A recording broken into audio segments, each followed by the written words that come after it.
राम राम। धर्मो प्रतिष्ठा श्रुतियो विभिन्ना नैको ऋषिर्यस्य मतं प्रमाणम धर्मस्य तत्त्वं निहितं गुहायां महाजनो येन गतः स पंथः। अर्थात जीवन के पथ पर चलने के लिए कोई सुनिश्चित मत नहीं है। ऋषियों महर्षियों के कथनों में बहुत सारी विभिन्नताएं हैं, उनमें सर्वसम्मति का अभाव है। किसी भी एक कथन का कोई ऐसा प्रमाण नहीं है कहानियों के सिवा जो आश्वस्त करता हो। इसलिए कहा गया है कि धर्म के मत या धर्म क्या है, यह बहुत रहस्यपूर्ण है। इसको जान पाना गुफा की तरह है जिसमें कुछ भी स्थापित कर पाना किसी एक व्यक्ति के लिए संभव नहीं है। अतएव मनुष्य को सदियों उस रास्ते का वर्णन करना चाहिए जिस पर महान लोग चलें। महान लोगों का आशय उन लोगों से नहीं है जिन्होंने बहुत अधिक धन संपदा अर्जित कर रखी हो, अपार शक्तियां अर्जित कर रखी हो, बहुत सारे अधिकारों से संपन्न हो, बहुत सारी ऊंचाई हासिल कर रखी हो। बल्कि महान वह है जिसका चरित्र सराहनीय लगे, जिसका चरित्र अनुकरणीय लगे, जिसके विचार सुसंगत जान पड़े। मनुष्य को सदियों उसी मार्ग का अनुसरण करना चाहिए, उसी मार्ग पर चलना चाहिए। जीवन जीने की अनेक विधाएं हैं और निरंतर उनका विस्तार हो रहा है।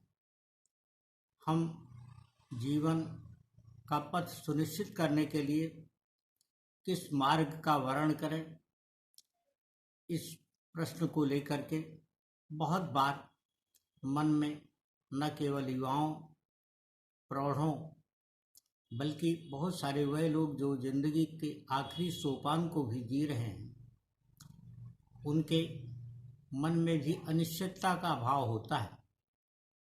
वह उसका रास्ता ही तलाशते रहते हैं और यह निर्धारित कर पाने में कदाचित असफल रहते हैं कि उन्हें किस मार्ग पर चलना चाहिए, किस रास्ते को वो अपनाएं। लेकिन शास्त्रों का जो अधिकाधिक मत संपन्न कथन है वह ये है कि जीवन में जो सुसंगत जान पड़े हमेशा उसी मार्ग को अपनाया जाना चाहिए। उसी मार्ग पर चल कर के ही हम संतोष को अर्जित करते हैं और कम से कम इस बात का प्रायश्चित नहीं होता कि जीवन में ऐसा कुछ किया जिससे किसी प्रकार की ग्लानि हो, किसी प्रकार से मन को दुख पहुँचे। कहते हैं कि आत्मनियंत्रण से असीम शक्ति अर्जित होती है। जीवन में हम दूसरों के बताए रास्ते पर चले, इसके बजाय अगर हम स्वयं के मन में उत्पन्न प्रश्न को विवेक के आधार पर अपनी आत्मा से समन्वय स्थापित करते हुए, आत्मा से सामंजस्य बनाते हुए रास्ते का चयन करें तो निश्चित ही किसी एक सुनिश्चित स्थान पर पहुंच सकते हैं और प्रारब्ध अथवा अपने कर्मों के अनुसार जो हासिलात होते हैं, जो उपलब्धियां होती हैं, उनके आधार पर यह संतुष्टि बनती है कि जो कुछ किया गया स्वमत से किया गया और इस पर किसी भी प्रकार से असंतुष्ट होने की आवश्यकता नहीं है। लेकिन साथ साथ यह अवश्य ध्यान में रखा जाना चाहिए कि हम अपने जीवन में अपने मन, वाणी, कर्म से ऐसा कोई भी कार्य न करें जो दूसरों को अहित पहुंचाने वाला हो, दूसरों का अहित करने वाला हो, दूसरों के लिए कष्टकारी हो।